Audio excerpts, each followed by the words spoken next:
Assalamualaikum warahmatullahi wabarakatuh. Marilah kita awali kajian pasolatan malam hari ini terlebih dahulu dengan bersama membaca syahadat, ikrar dan doa hendak belajar. A'udzu billahi minasy syaithanir rajim. Bismillahirrahmanirrahim. Asyhadu an la ilaha illallah wa asyhadu anna Muhammadan abduhu wa rasuluh. Raditu billahi rabba wa bil islami dina wa bi Muhammadin nabiyya wa rasula. Rabbi zidni ilma warzuqni fahma. Amin. Bismillahirrahmanirrahim. Alhamdulillahirabbil alamin. Wassalatu wassalamu ala asyrafil anbiya'i wal mursalin wa ala alihi wa ashabihi ajma'in. Amma ba'd. Rabbi shrah li sadri wa yassir li amri wahlul 'uqdatam min lisani yafqahu qawli. Allahumma inna nas'aluka ilman nafi'a wa rizqan thayyiba wa amalan mutaqabbala. Ibu bapak, adik-adik jamaah kajian malam Rabu pasolatan di Masjid Nurul Huda 19 Glondong rahimakumullah. Alhamdulillah, kita panjatkan syukur kehadirat Allah Subhanahu wa taala. Malam hari ini diperkenankan setelah menunaikan ibadah sholat maghrib secara berjamaah, insya Allah kita akan mengisi waktu menjelang isya dengan tholabul ilmi, yakni terkait dengan pasolatan. Di samping juga kita bersyukur atas segala nikmat Allah yang dianugerahkan kepada kita semua. Shalawat dan salam semoga Allah tetap curahkan kepada junjungan kita Nabi Muhammad sallallahu alaihi wasallam. Beliaulah yang diutus oleh Allah dengan syiar-syiar Islam, dengan syariat-syariat Islam, dengan bagaimana beribadah kepada Allah, di antaranya adalah salat, yakni terkait dengan ibadah sholat sebelum, ketika maupun setelah sholat. Rasul SAW memberikan tuntunan suri tauladan yang bisa kita tiru, yang bisa kita terapkan sedikit demi sedikit. Tidak mungkin kalau plek persis seperti yang Rasul lakukan karena keterbatasan kita. Di antara amal Rasul SAW mengenai sholat adalah Rasul senantiasa berdoa setelah sholat, yakni setelah taslim assalamualaikum assalamualaikum, Rasul memanjatkan doa, melakukan bacaan-bacaan tertentu yang itu pasti Rasul lakukan dan itu menjadi contoh untuk kita lakukan juga setelah sholat kita. Minggu lalu kita secara khusus, secara garis besarnya adalah menghidupkan zikir setelah sholat. Artinya kita membaca bacaan yang dituntunkan, yang diberikan contoh oleh Rasul SAW setelah sholat. Malam hari ini kita akan melanjutkan doa-doa yang dibaca setelah sholat. Kalau kemarin secara khusus, yakni sholatnya adalah sholat maktubah, sholat yang wajib. Malam hari ini ada dua hadis untuk menguatkan kita, meskipun Bapak Ibu atau adik-adik ada yang sudah terbiasa mengamalkannya. Yakni ada doa-doa yang dibaca setelah sholat, mau sholat fardu maupun sholat sunnah. Karena dalam hadisnya disebutin setiap selesai atau di ujung sholat. Tidak menyebutkan secara khusus sholat maktubah.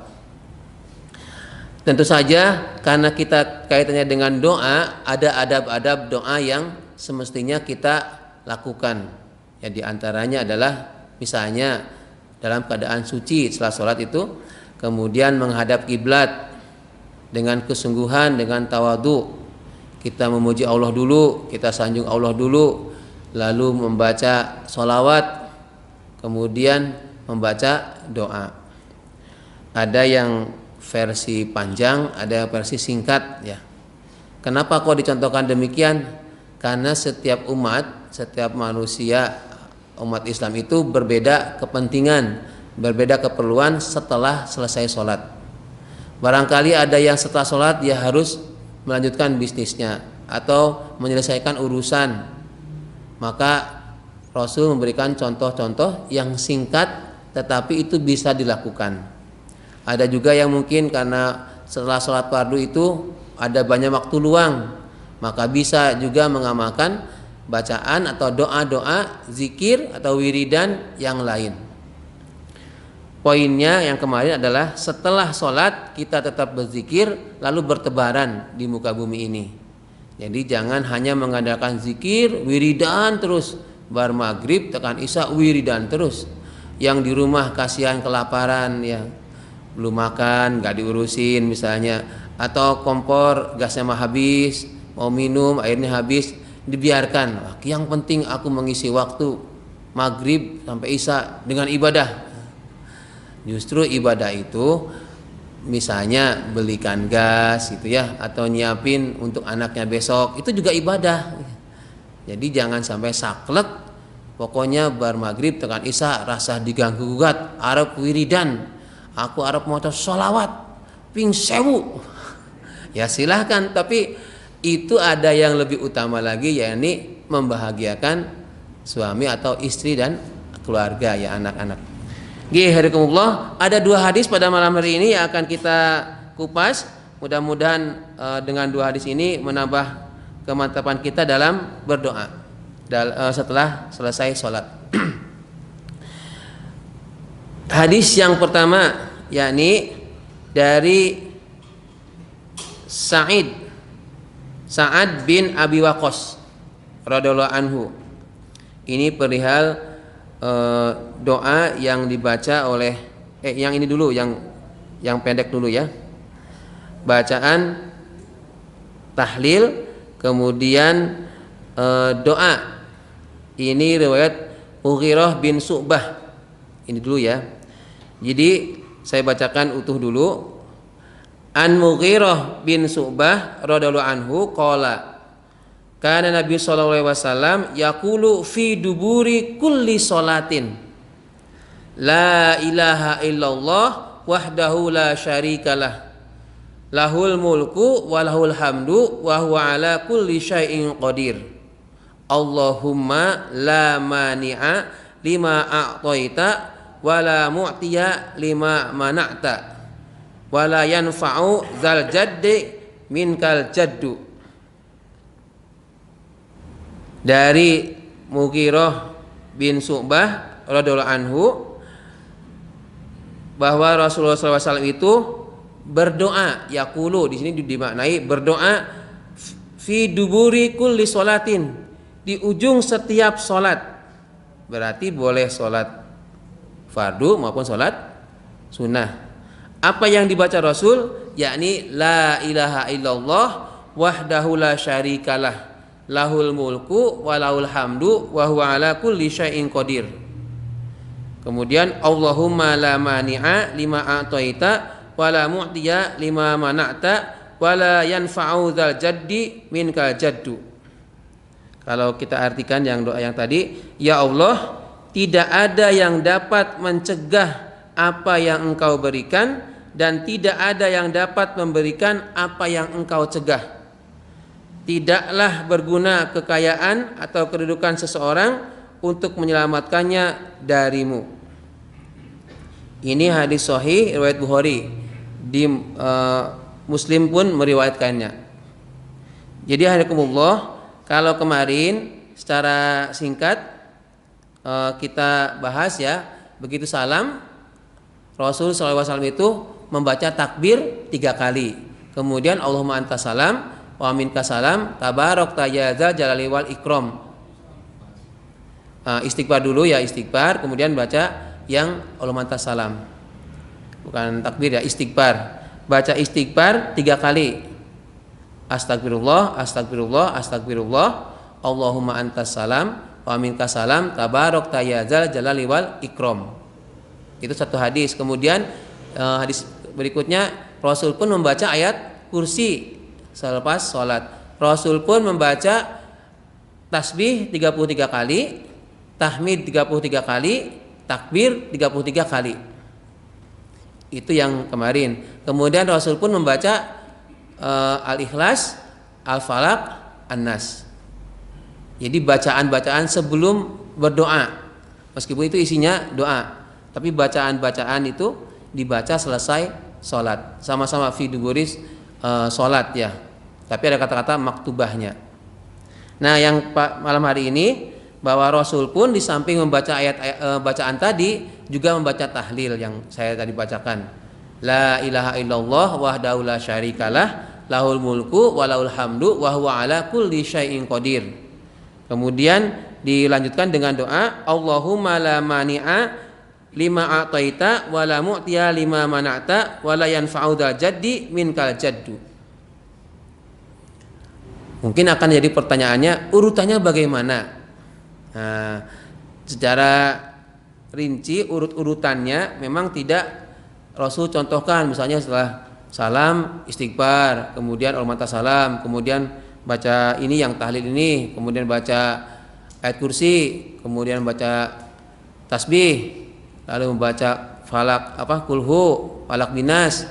Memang tidak seperti urut-urutannya. Tapi dalam hadis ini dapat ini.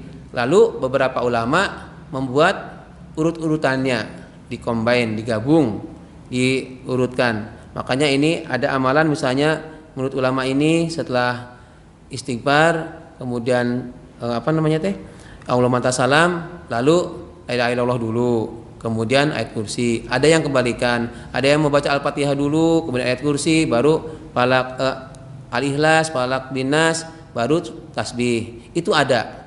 Tapi poinnya semua itu dibaca setelah sholat. Jadi kita Bapak Ibu mengenai urut-urutannya tidak usah diperselisihkan.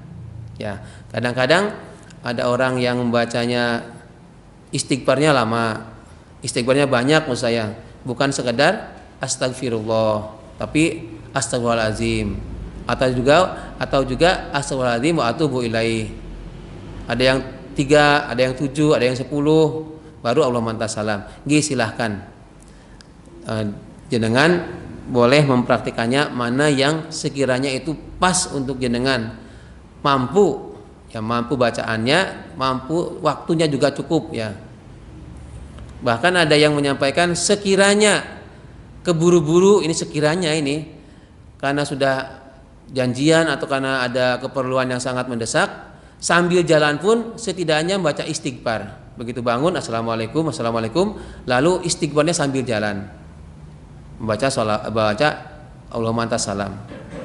Ya itu kalau keburu-buru banget. Tapi jangan dibiasakan setiap sholat langsung berdiri bangun, kemudian bangkit ya jalan. Masih ingat kemarin kan kita bagaimana bahwa seseorang yang dia itu sholat, kemudian dia berdiam diri, berzikir, menyebut asma-asma Allah atau kalimat thayyibah, maka sampai dia duduk di situ, sampai dia batal, selama dia itu tidak berhadas, maka didoakan oleh para malaikat. Allahumma gfir lahu, Allahumma arhamhu. Ya Allah, ampunilah dia, ya Allah, beri rahmatlah dia. Jadi duduknya jenengan setelah sholat itu selama belum berhadas ya, didoakan oleh malaikat. Makanya kalau setelah sholat jangan langsung bangkit eman-emannya kenapa? Tidak didoakan oleh malaikat. Jadi memang malaikat itu tugasnya spesial ya. Kalau mendoakan ya mendoakan terus. Ada yang sujud terus, nggak ada protesnya malaikat. Atau ada ngeluh, ya Allah, buat sekali-kali aku ganti toh, nggak usah mendoakan misalnya, bagi-bagi sembako kek misalnya. Ya nggak bisa itu. Tetap tugasnya menyampaikan wahyu, ya menyampaikan wahyu, mencatat amal baik, mengawasi makhluk, ya tugasnya itu terus. Dan tidak ada rasa iri atau apa namanya, ya iri sama malaikat yang lain, tidak. Apa yang diperintahkan itu dilakukan. Oke, sekarang kita kupas doa ini yang la ilaha illallah wahdahu la syarikalah, kemudian lahul mulku walal hamdu wa huwa ala kulli syai'in qadir. Kalau saya ini ya, kalau saya membaca ini itu setelahnya, jadi setelah istighfar astagfirullah, tapi panjang, astagfirullahaladzim wa atubu ilaih, astagfirullahaladzim alladzi la ilaha illa huwal qayyum wa atubu ilaih 3 kali. Kemudian Allahumma antas salam, baru la ilaha illallah wahdahu la syarikalah lahul mulku wa lahul hamdu wa huwa ala kulli syai'in qadir. Kemudian syahidallah al-Fatihah. Setelah al-Fatihah baru ayat kursi. Ya, setelah ayat kursi baru tasbih, tahmid, tahlil. Ya, itu urut-urutannya bebas, mana suka ya, mana jenengan, mana yang bisanya yang mana diurut. Tapi bagusnya yang istighfar dan Allahumma antas salam itu di awal ya. Jangan pas di akhir mau doa baru astagfirullah Allahumma antas salam wa minkas salam misalnya ya. Tapi di awal. Oke, mengenai bacaan tahlil ini la ilaha illallah wahdahu la syarikalah, ini menunjukkan bahwa kita bersaksi, memberikan penguatan bahwa tidak ada Tuhan selain Allah. Tidak ada sekutu bagi Allah. Baginya kerajaan dan baginya segala puji-pujian. Wa huwa ala kulli syai'in qadir, dan Allah itu atas segala sesuatu maha kuasa. Allah maha kuasa atas segala sesuatu. Itu yang bacaan biasa Bapak Ibu dengar atau hafalkan ya. Kemudian doanya ini yang kita bahas nih. Allahumma la mani'a lima a'taita, ya Allah, tidak ada yang dapat mencegah atas apa yang Engkau berikan. Ini berarti kita yakin bahwa zat yang maha kuasa memberi itu hanyalah Allah. Ketika Allah berkehendak mau memberikan sesuatu kepada seseorang, kepada hamba, maka tidak ada yang bisa mencegahnya. La mani'a lima a'taita, tidak ada yang mampu mencegah, tidak ada pencegah siapapun atas apa bagi orang-orang yang Engkau kasih. Ini menunjukkan bahwa kita itu jangan sampai takut bahwa rezeki kita itu dibatasi. Kalau Allah sudah berkehendak, maka apapun jatahnya kita itu bakal diberi. Meskipun mungkin prosesnya agak mengalami proses ya. Kalau memang jatahnya kita itu mau dapat sesuatu, itu bakal diterima. Tidak ada yang bisa mencegah. Dihalang-halangi siapapun tetap bakal diterima oleh kita. Itu menunjukkan bahwa kita harus yakin rezeki untuk kita itu nggak bakal ketuker, pasti datangnya jatah kita sudah ada ukuran masing-masing. La mani'a lima a'taita, tidak ada yang dapat mencegah atas apa-apa yang telah Engkau berikan. A'taita. Lalu diperkuat lagi, wala mu'ti lima mana'ta, dan tidak ada yang dapat memberikan apa yang Engkau cegah. Kalau memang bukan jatah kita, kalau memang bukan takdir untuk kita, itu tidak ada yang bisa maksa sampai kepada kita. Mungkin ini agak sedikit mistis. Misalnya ada orang yang sengit karena bisnisnya saingan gitu ya. Lalu misalnya ini ya, ada yang ngirim santet misalnya, dikirim yang mistik-mistik itu. Kalau memang bukan untuk kita, meskipun orang itu sudah dari pihak utara, selatan, barat, timur itu nggak bakal nyampe ke kita, karena Allah nggak mengendaki itu. Ya, itu kalau yang negatifnya ya. Demikian pun yang lain. Kalau ada misalnya kita itu, misalnya ada seseorang itu tidak disukai oleh orang lain, lalu ada pihak-pihak yang lain membuat dia celaka. Gimana caranya supaya celaka? Pak Ut itu naik pagi-pagi misalnya berangkat sekolah nganter anak itu lewat jalan pleret, lalu dipasang ranjau misalnya. Nah, kalau nggak bisa itu kejadian kalau Allah tidak mendaki. Ini kalau yang agak ekstrimnya ya.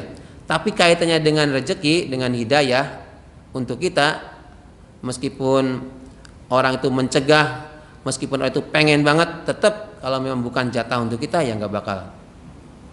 Kalau yang kedua ini wala mu'tiya lima mana'ta, tidak ada orang yang bisa memberikan, ngasih atau menyerang atas apa-apa yang Allah cegah.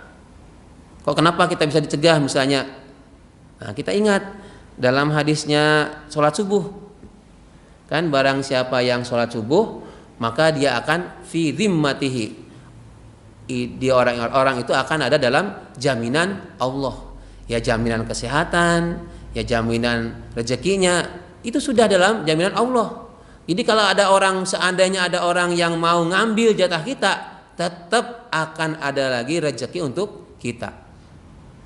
Jadi nggak usah iri-irian, nggak usah meri gitu ya, nggak usah kepengen yang nggak jatahnya kita. Seseorang itu sudah ada ukuran rezekinya masing-masing. Ini kemudian yang ketiga, wala yanfa'u dzal jaddi minkal jaddu, dan tidaklah berguna kekayaan atau kedudukan seseorang untuk menyelamatkannya darimu. Sebesar setinggi apapun jabatannya, itu tidak bisa menjadikan seseorang itu selamat, misalnya dari azabnya atau dari sisinya Allah, dari ketetapannya Allah. Ini agak melenceng tetapi sebagai informasi karena sempat heboh dan membuat ramai ini, termasuk tadi malam saya dan beberapa pimpinan pengurus cabang Muhammadiyah Banguntapan Selatan membahasnya. Ini direkam ya, jadi biar jadi siar informasi. Jadi begini, kita ambil pelajarannya ya. Di beberapa waktu yang lalu itu ada seseorang, dia seolah-olah orangnya baik, suka menolong di masjid, kemudian suka membantu, suka mentraktir, kemudian sudah menjanjikan banyak orang kebaikan-kebaikan, mau begini. Endingnya terakhir dia lalu membuka semacam biro umroh. Lalu terdaftarlah 21 orang di Jogja saja. Disebutkan ada yang dari Ngawi. 21 orang itu ada yang dari Jambidan, ada yang Wioro, ada yang Potorono. Komplek Masjid Salaan. Utaranya, kelurahan ke utara itu. Kemudian dijanjikan awal Juli berangkat. Kemudian janjinya hari Rabu, berangkatlah mereka Selasa ke Jakarta. Tadi Rabu enggak terbang juga sampai hari Sabtu. Alasannya nanti hari Ahad. Terus seminggu berikutnya enggak diberangkatkan. Singkat cerita, penipuan. Nah, ini sekarang sedang diproses. Ini informasi. Jadi ketika ada seseorang yang menawarkan, ini mohon maaf, ini bukan ini yang biro umroh ya.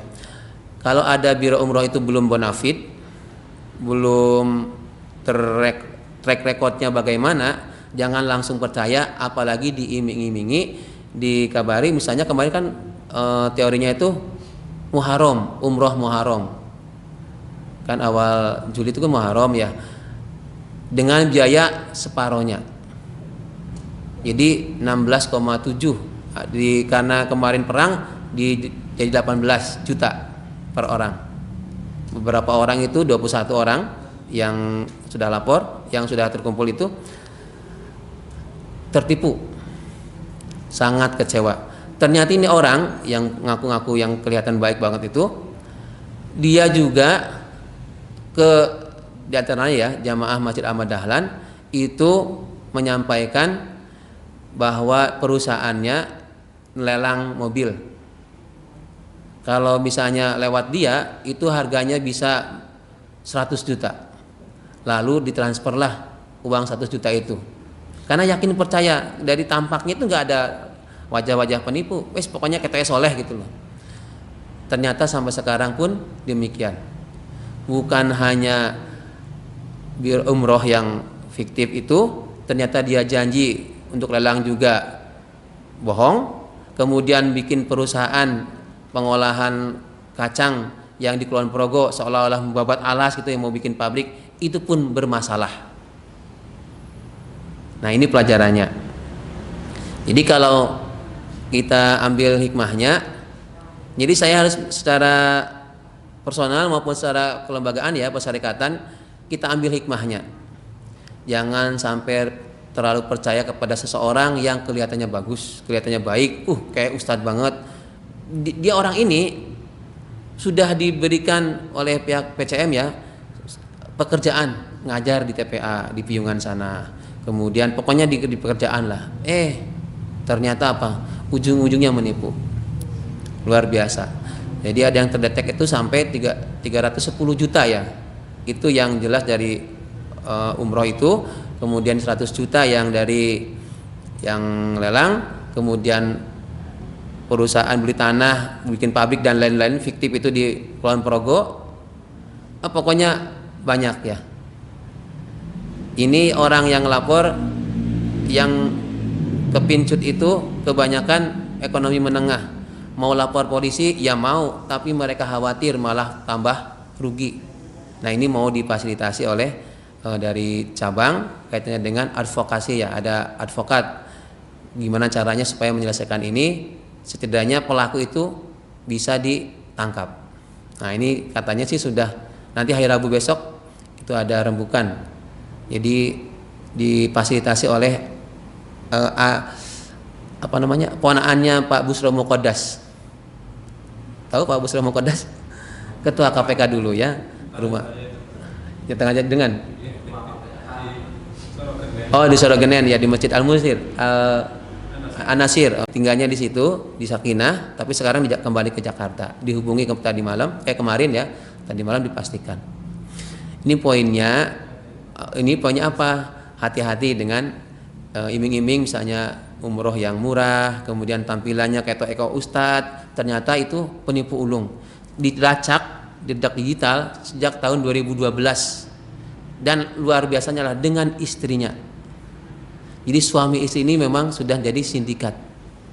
Kalau informasi lebih lanjutnya nanti kalau mau di-share gambar orangnya kayak apa. Dan saya pun termasuk orang yang rodo percaya sama dia. Bahkan saya dikasih buku. Saya terima buku tentang sahabat Sirah Nabawiyah. Nah, kelihatan mungkin di sini siapa yang suka ke Masjid Ahmad Dahlan mungkin tahu ya. Itu orangnya. Ini sebagai syiar untuk pencegahan ya, jangan sampai ada jamaah atau warga Gelondong ketipu atau mengalami hal yang sama seperti yang saudara-saudara 21 orang itu atau Kang Pedro itu utaranya JM 100 juta loh, bukan 100.000 loh. Saya mungkin gimana itu bisa stres tuh kalau nggak kuat imannya ya. Istri saya dulu pas ke colongan maling masuk aja itu sekitar 8 atau 10 juta aja wes bawanya gimana gitu ya. Itu baru 8 juta apalagi 100 juta. Alhamdulillah. Kalau Allah sudah berkehendak kita ambil hikmahnya saja. Itu intermezzo mumpung saya ingat jangan sampai ada kejadian berulang. Kita kembali lagi ke kajian pada sholatan ini. Jadi alhamdulillah setelah sholat itu kita tetap berdoa, ada tahlil tadi, kemudian berdoa yang tadi Allahumma la mani'a sampai akhir itu dibaca. Bagaimana kalau enggak atau belum hafal? Ya enggak apa-apa, tidak dibaca ya enggak apa-apa. Kalau mau dibaca lewat gimana kalau bacanya sambil baca teks boleh enggak? Boleh, ya enggak ada larangan. Misalnya saya tuh belum hafal tapi punya runtutan doanya setelah sholat dibaca pakai HP misalnya gini, boleh enggak? Boleh. itu hanya cara aja kita, tapi kan isinya tahu bahwa isinya doanya ini. Baik, dikasih takjil. Kalau orang tua itu misalnya ngomong begini nanti juga lupa. Oh nggih, nanti insya Allah ya. Sebenarnya dulu pernah sih ya doa setelah sholat. Enggak apa-apa kalau mau nanti saya buatkan urut-urutannya, versi ringkas ya. Saya tuh jadi punya punya kalau orang Pak Yai itu kan ada ijazahnya itu loh. Jadi diijazahkan urut-urutan doanya itu ada ijazahnya dari Pak Yai itu gini, ada ini loh, ini. Ada juga secara umum misalnya. Jadi saya dapat dari Persis ya ada, dari NU ya ada. Kalau Muhammadiyah itu kayaknya enggak ya. Enggak secara formal gitu ya. Yang dua ini insya Allah saya amalkan terus ya. Karena saya takzim ya, sebagai hormat aja, sebagai takzim kita terhadap guru-guru kita. Karena saya meyakini kalau guru-guru itu kan mendapatkannya orang mung dolanan, orang mung ambil tapi memang perjuangan ya. Ada ibaratnya itu ya ada ikhtiarnya lah. Oke. Untuk ngamalkan doa ini aja itu butuh perjuangan. Nah, bayangkan para tabi'in pengen amalan dari Rasul itu ya untuk mengumpulkan hadis itu kan perjuangan banget. Bahkan para ulama ada yang menyebutkan Imam Ahmad itu dia sampai menghafalkan 1000 hadis. Ternyata apa? Itu hadis palsu semua. Tapi dia hafalkan. Terus apakah dia kapok? Boten.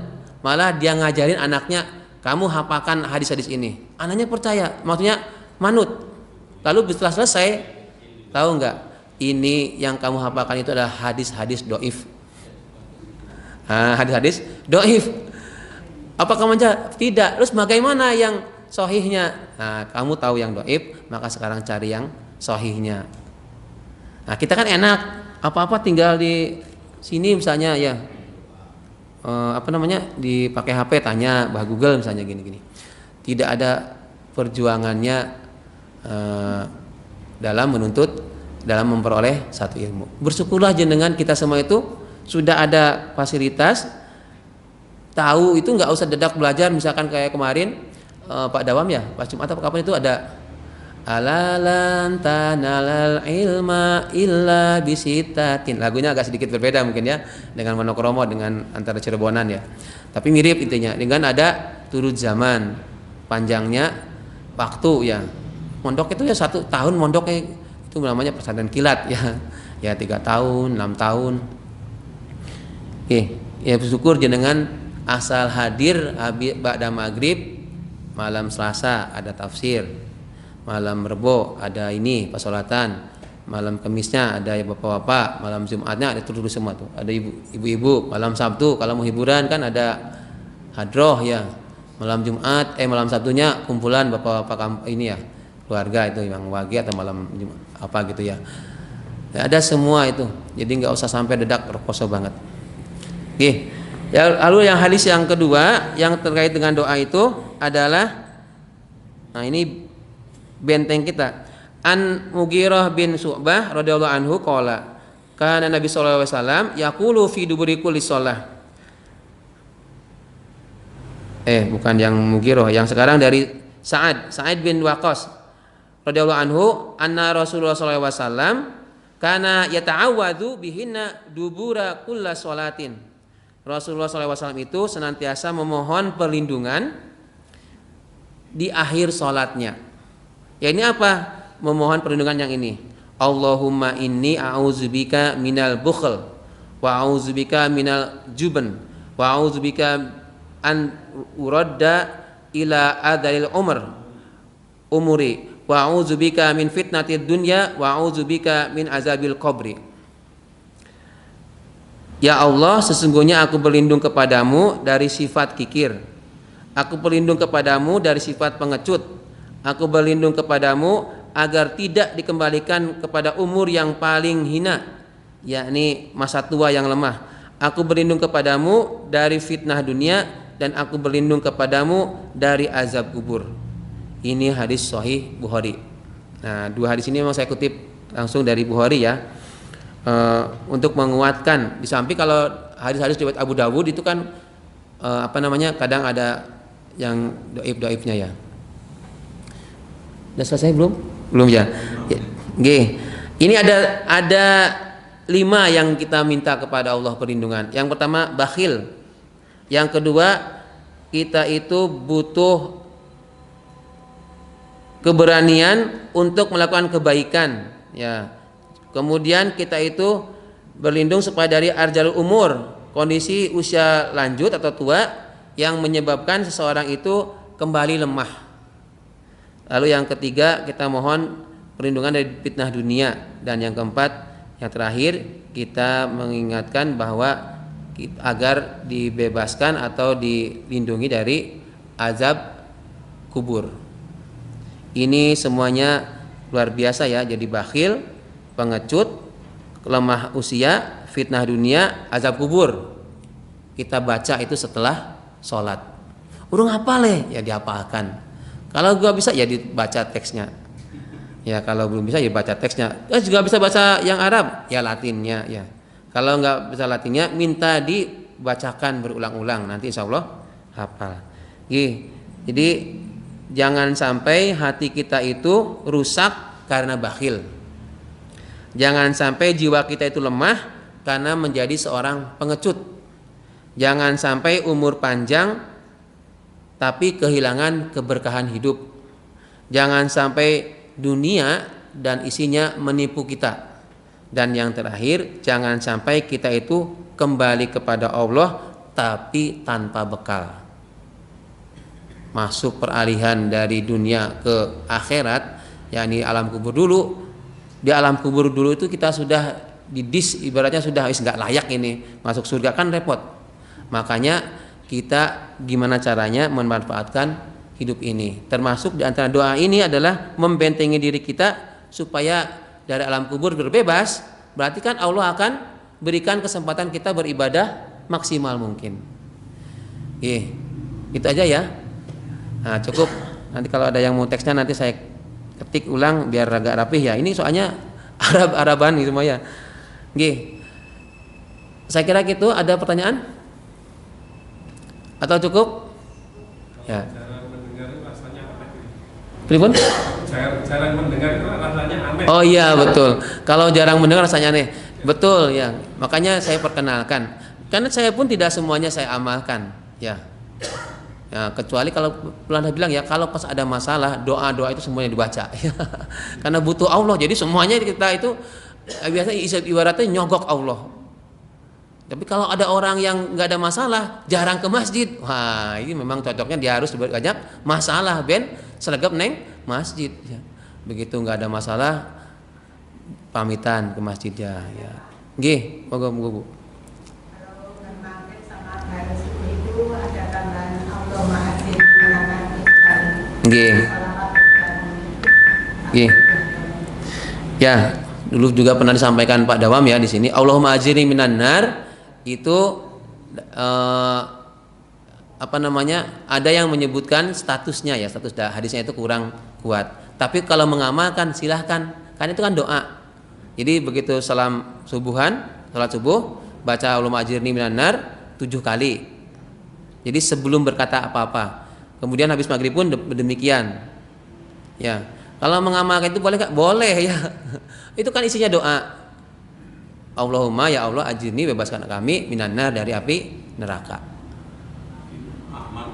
Ya riwayat Ahmad gitu. Tapi itu ada dalam Al-Azkar ya. Ada dalam kitab Al-Azkar, tapi kalau di sarahnya ditarjih gitu ya, itu ada yang menyebutnya statusnya dhaif. Pokoknya kalau selama tidak berkaitan dengan akidah, amalkan saja, nggak apa-apa ya. Nggih? Cukup nggih? Nah, ini saya agak capek ini ya.